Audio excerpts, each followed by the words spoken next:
감사합니다. 우리 옆에 있는 분에게 환한 미소를 선물하시면서 오늘도 성령 충만 받으시고 행복합시다. 인사하겠습니다. 네, 오늘은 우리 세례식이 있는 날입니다. 그래서 제가 오늘 약간 평소보다는 좀 짧게, 원래는 설교를 길게 준비해 왔는데 일부에 해보니까 너무 길어가지고 제가 오늘 반만 딱 하기로 또 오늘은 특별히 또 세례식 순서를 좀 이전하고 좀 다르게 좀 특별하게 준비를 좀 했습니다. 그래서 함께 예배하는 시간, 은혜의 시간 되시기를 주님의 이름으로 축복합니다. 옛날에 여러분 이런 거 문구 한번 들어보셨는지 모르겠어요. 우리 어릴 때, 제가 어릴 때 많이 듣던 문구인데요. 무슨 뜻인지 한번 해석해 보세요. 아기다리 고기다리던 데이트.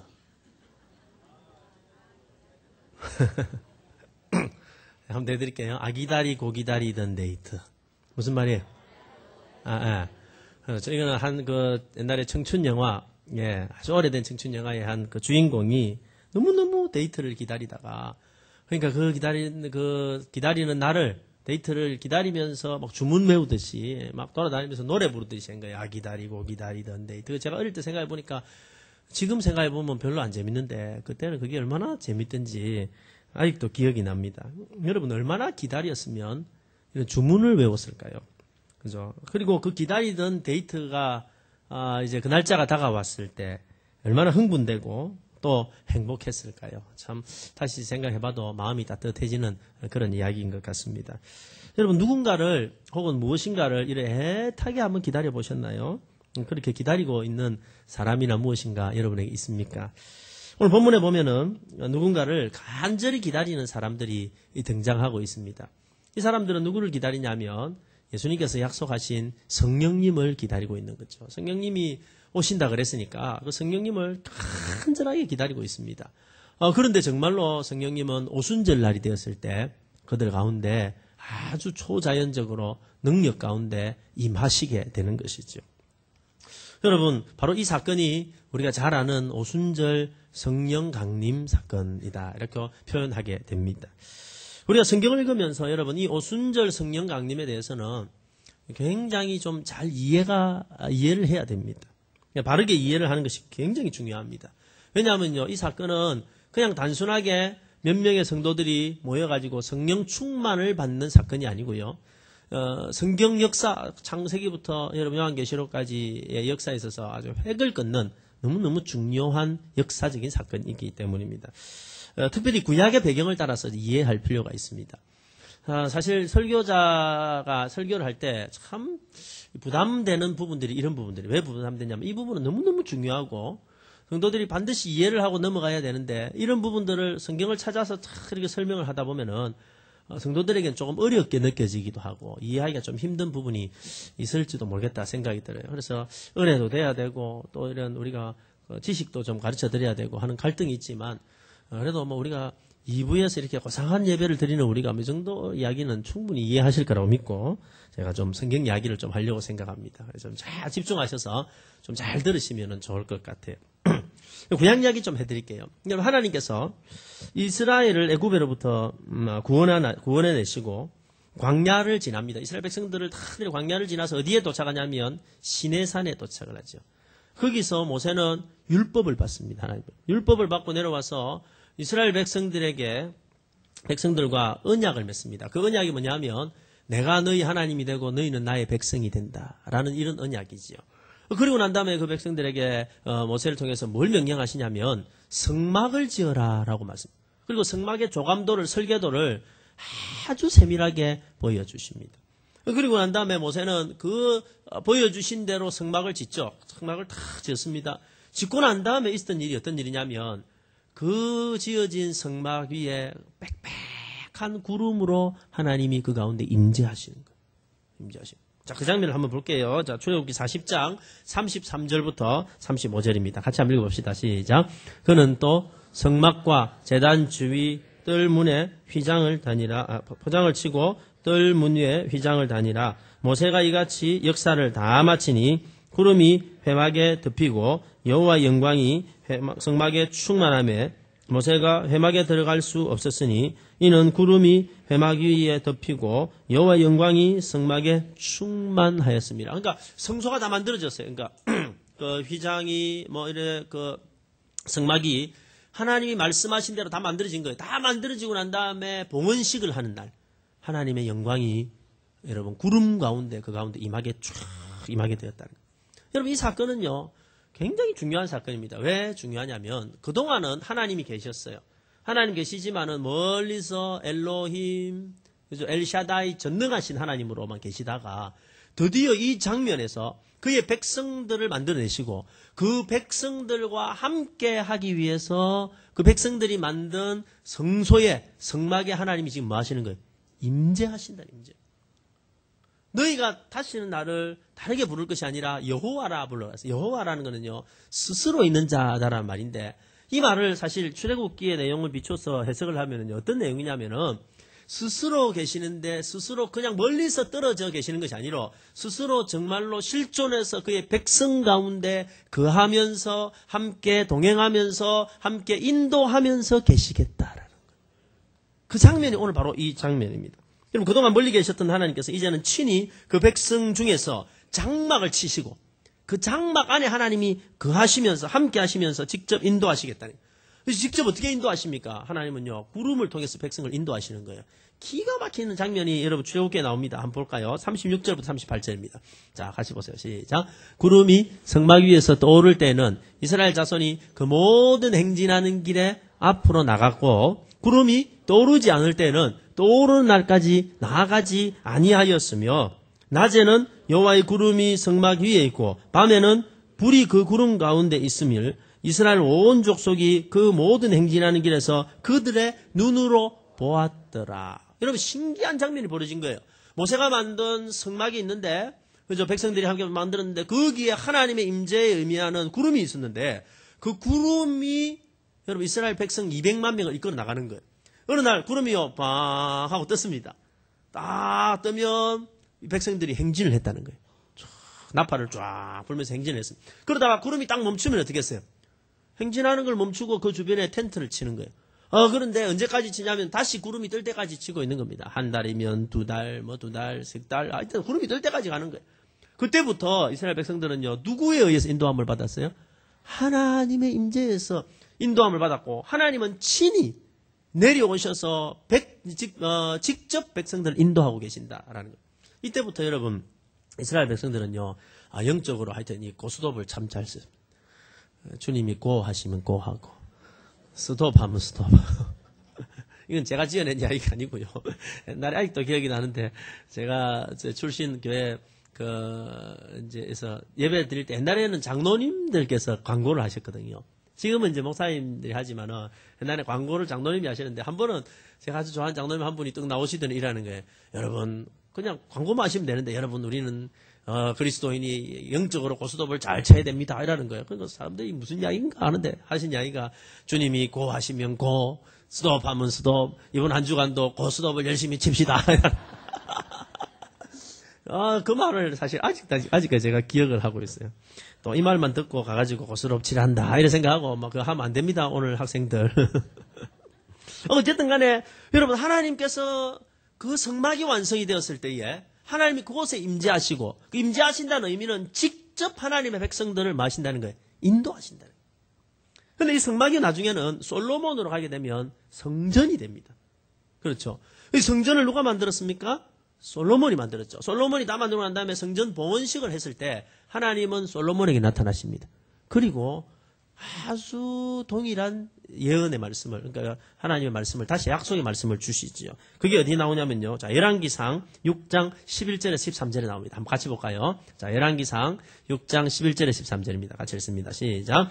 여호와의 말씀이 솔로몬에게 임하여 이르시되 내가 지금 이 성전을 건축하니 내가 만일 내 법도를 따르며 내 율례를 행하며 내 모든 계명을 지켜 그대로 행하면 내가 내 아버지 다윗에게 한 말을 내게 확실히 이룰 것이요 내가 또한 이스라엘 자손 가운데서 거하며 내 백성을 이스라엘을 버리지 아니하리라 하셨더라.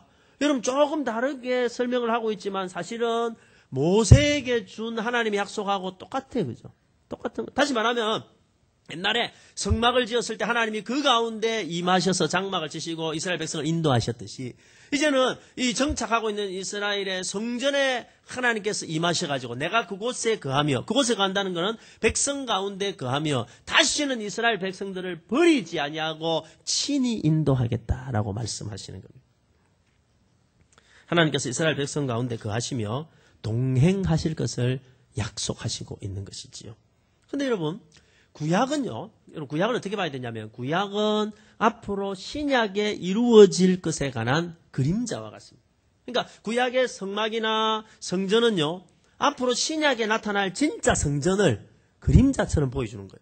자, 그러면요, 구약에 나타난 성막과 성전은 신약의 진짜 성전을 보여주시는 건데, 그 진짜 성전이 뭡니까? 누구예요? 성도입니다, 성도. 우리가 성전이잖아요. 여러분, 누가 성전이라고요? 우리가 성전입니다. 왜냐하면 우리 안에 누가 임하시니까? 성령님이 임하시니까. 여러분 이렇게 생각하세요. 지금 우리가 예배 드리고 있지만 이 예배 드리는 거는 예배당입니다. 이 예배당은 성전입니까? 아닙니까? 아니라고 하니까 그죠? 생각하고 성전이 아닙니다. 이건 예배당입니다. 예배당. 성전은 뭐냐면 신약에서 성전은요 누구냐면 여러분이 성전이. 제가 성전이고 이 성전들이 모여서 교회가 되면 이 교회가 성전인 것입니다. 그래서 구약에 나타난 성막과 성전은 앞으로 참 성전인 성도들 그리고 성도들이 모인 교회의 그림자인 것이지요. 근데 여러분 잘 보세요. 오늘 성경을 보니까 예수님이 부활하셔가지고 처음으로 성도들이 모여가지고 성전된 성도들이 모여가지고 첫 번째 교회 공동체를 만들었죠. 지난 주간에는요 부족한 사람을 채우기도 했습니다. 그래서 드디어 여러분 말하자면은 구약의 성막이 완성되었듯이 첫 번째 모양으로서의 성전이 영적인 성전이 영적인 이스라엘 백성들이 어떻게 된 거예요? 출범을 하려고 하는 거예요. 그때 누가 임하셨어요? 성령이 임하신 거예요. 마치 뭐처럼 이스라엘의 성막이 다 만들어졌을 때 하나님께서 그 가운데 구름으로 임하셔가지고 그들과 함께 하셨던 것처럼 솔로몬이 성전을 다 만들었을 때 하나님께서 임하셔가지고 내가 너희들 가운데 거하며 너희를 버리지 않고 너희를 인도하며 너희와 동행하겠다고 약속하신 것처럼 여러분 이 참 성전이 이스라엘 백성들 참 이스라엘인 이 백성들 여러분 120명의 성도들이 다락방에 모여서 이제 교회를 출범할 그때에 성령이 그들 가운데 임재하셨다는 거예요. 이 그림을 여러분이 이렇게 그릴 수 있어야 된다는 거예요. 다시 말하면 여러분 구약의 상징들 성전의 상징들, 성막의 이 구약에 나타난 이 상징들이 오늘 어디에서 실체로 이루어지고 있다는 거예요. 이 사도행전 2장에서 실체로 이루어지고 있다는 것입니다. 사랑하는 성도 여러분, 잘 들으십시오. 여러분이 한순간도 잊어버리지 말아야 될 사실이 있습니다. 그게 뭐냐면 여러분이 성전입니다. 아멘? 여기 오늘 세례받는 우리 학생들, 청년들, 우리 성도님들 여러분 잊지 말아야 될 사실이 있어요. 그게 뭐냐면 여러분이 성전이라는 성전. 하나님 더 이상 보이는 성전이 아니라 하나님은 직접 우리 안에 들어오셔서 우리를 성전 삼으신다는 거예요. 누구든지 예수 그리스도를 믿으면 그 믿을 때에 성령이 우리 가운데 임하시고 성령이 우리 가운데 거하시고 거하실 뿐만 아니라 성령이 우리를 인도하시고 살아가기 때문에 우리가 성전 되는 것입니다. 그래서 성도가 소중합니다. 여러분 성도가 왜 귀합니까? 성도가 왜 소중하고 왜 그렇게 가치가 있을까요? 그것은 잘났기 때문이 아니고 여러분 훌륭하고 똑똑하기 때문이 아니라 위대한 일을 많이 했기 때문이 아니라 성령이 하나님이 비록 못나고 부족하고 연약하고 가난하고 상처 많고 흠 많다고 하더라도 때로는 많이 배우지 못했다고 하더라도 하나님의 영이 그 안에 들어오셔서 성전 삼아 주셨기 때문에 우리가 여러분 소중하고 가치 있는 줄로 믿습니다.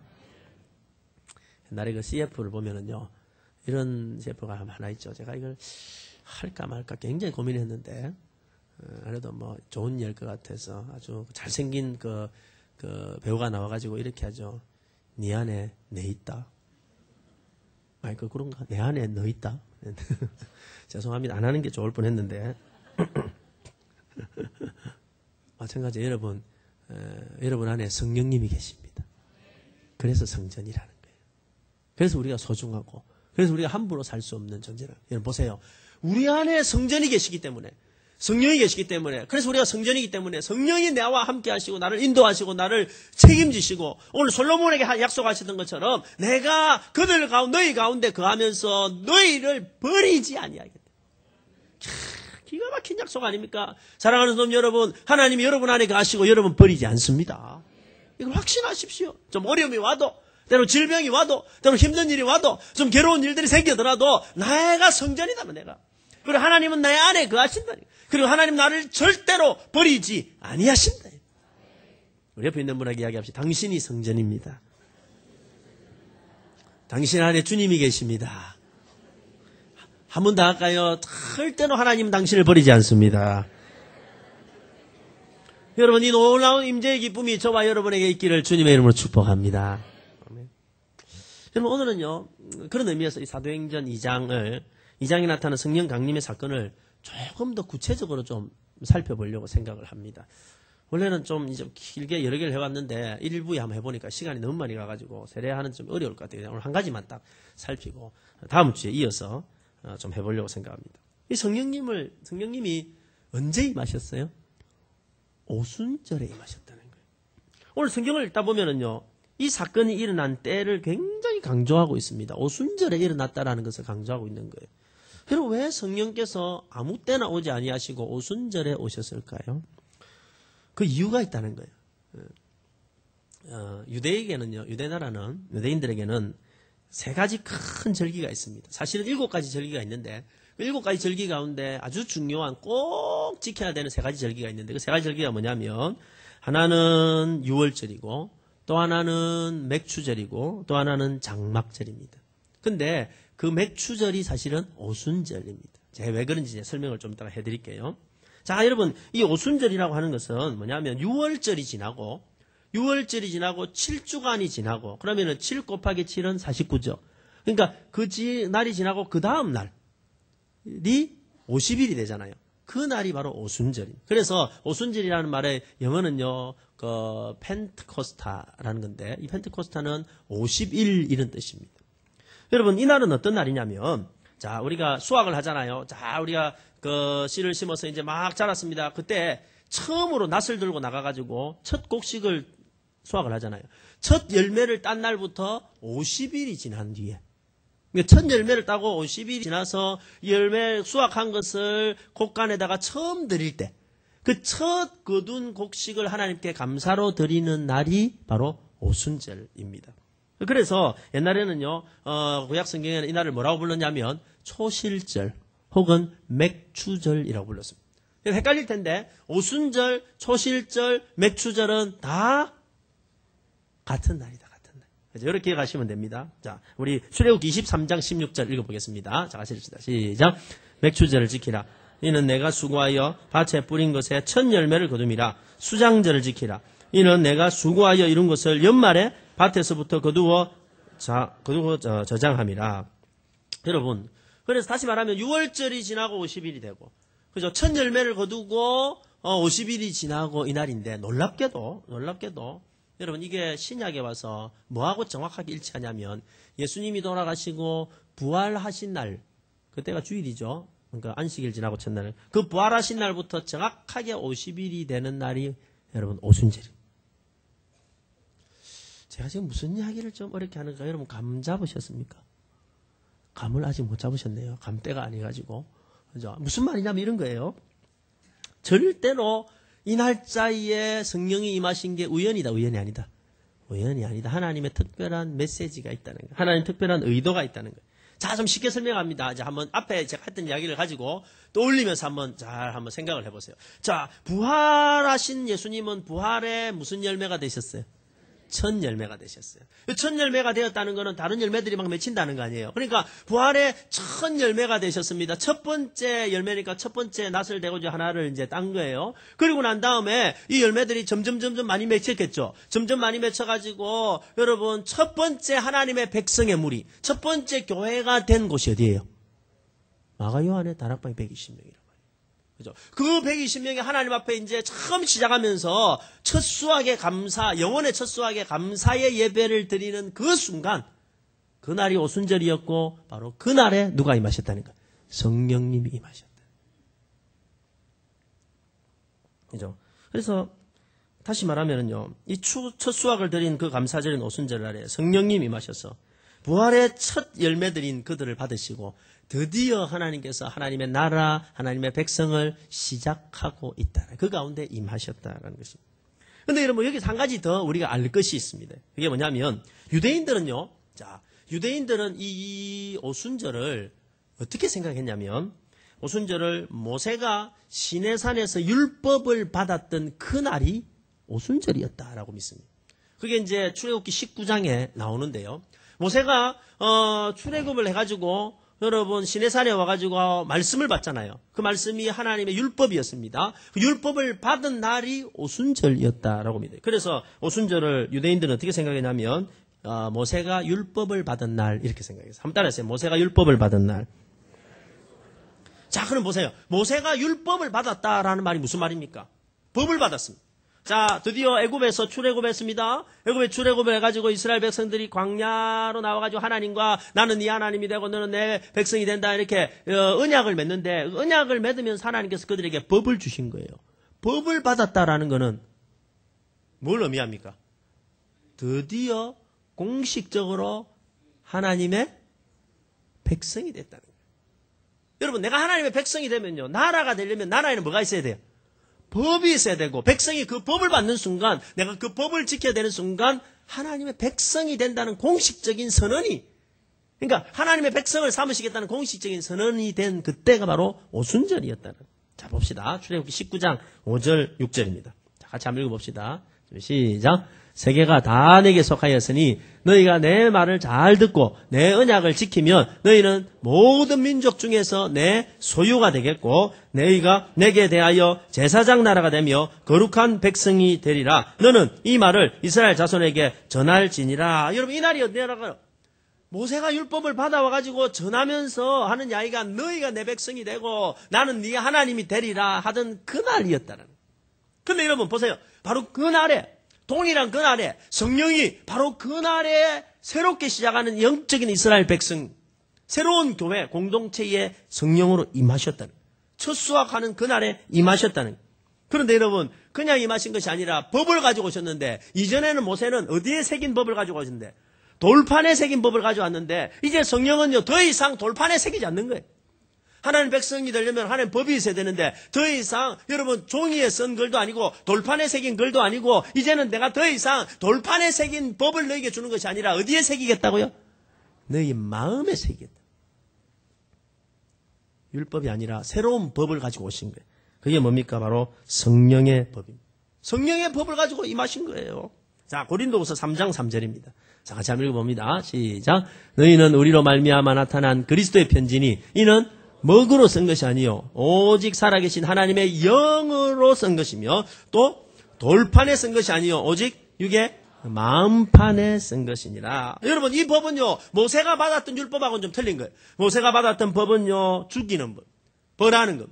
그 율법을 안 지키면은 하나님이 심판이 임하는 그런 법이었습니다. 그러나 여러분, 성령의 법은 이 오순절에 임하셔서 우리에게 주신 성령의 법은 죽이는 법이 아니라 살리는 법이고, 얽매는 법이 아니라 자유롭게 만드는 법이고, 모든 율법에서 우리를 자유하게 만들어서 성령 안에서 여러분 회복시키고 살리는 법이 성령의 법이다. 자, 로마서 8장 1절 2절 이렇게 설명합니다. 같이 읽어봅시다. 시작. 그러므로 이제 그리스도 예수 안에 있는 자들에게는 결코 정죄함이 없나니 이는 그리스도 예수 안에 있는 생명의 성령의 법이 죄와 사망의 법에서 너를 해방하였음이니라. 할렐루야. 여러분, 이날 성령님이 임하심으로 말미암아 이제 너희가 영적으로 진짜 너희가 나의 백성이 되었다라고 인쳐주시는데, 여러분 그게 무엇으로 인정? 성령이 임하셔서 성령의 법을 주셨다라는 거예요. 여러분, 모세가 율법을 받은 이 오순절에 성령이 구원받은 성도들에게 임하셔서 그들에게 성령의 법을 주심으로 말미암아 하나님의 백성이 된 것을 공식적으로 지금 공포하고 있다라는 것입니다.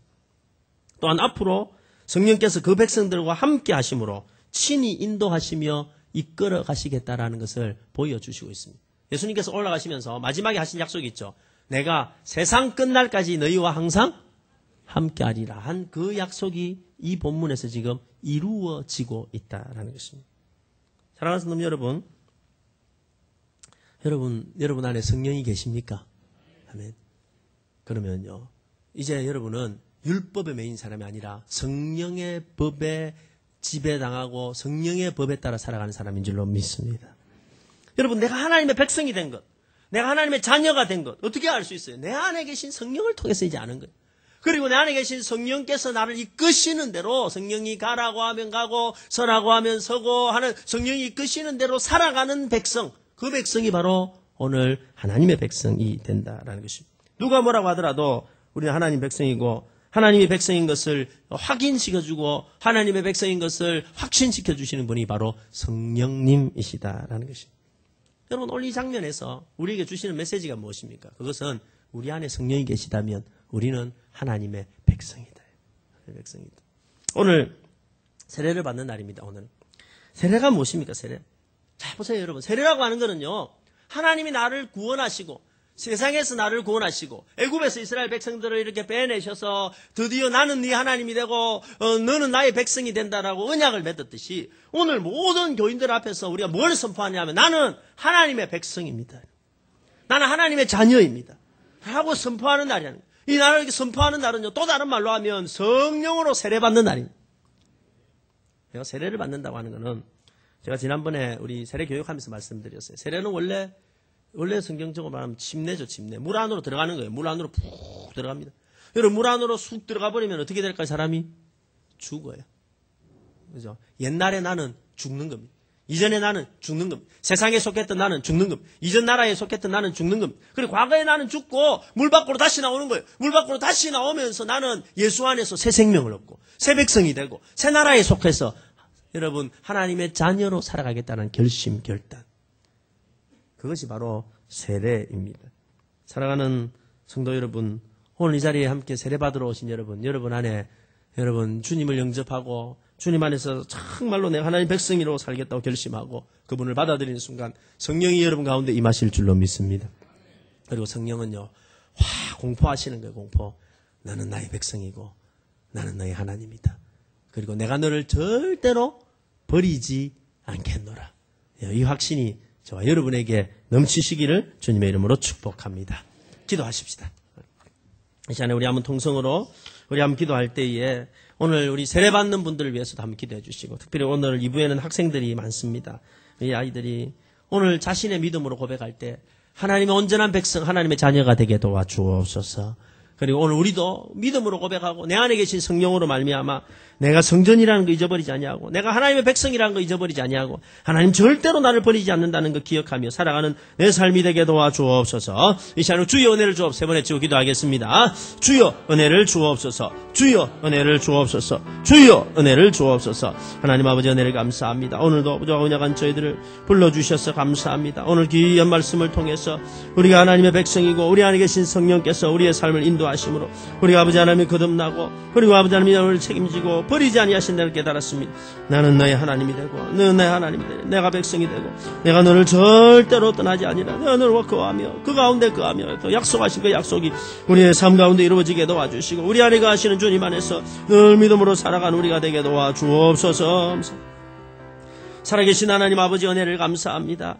오늘 주님께서 성전된 우리를 향해서 하나님 성령 임하시면서 우리에게 약속하신 과거에 모세에게 약속하신 솔로몬에게 약속하신 그 약속이 우리에게도 주신 약속인 줄로 믿습니다. 내가 너희 안에 거하면서 너희와 함께하면서 내가 결코 너희를 버리지 아니하리라. 하나님 이 약속 붙들고 살아가는 우리가 되게 도와주옵소서. 오늘 특별히 학습받고 세례받고 입교하는 사랑하는 귀한 주의 자녀들 축복해 주셔서 하나님이 이 아이들이요 이 청년들이 오늘 이 성도들이 믿음의 고백을 하게 도와주옵소서. 하나님은 나의 하나님이십니다. 나는 하나님의 백성입니다. 나는 성전입니다. 믿음으로 고백하는 의미 있는 시간 되게 도와주시고 세례받을 때 성령님 불과 같이 임하여 주시고 바람같이 임하여 주셔서 새롭게 되어지는 역사가 있게 도와주옵소서. 감사합니다. 축복합니다. 예수님의 이름으로 기도합니다. 아멘.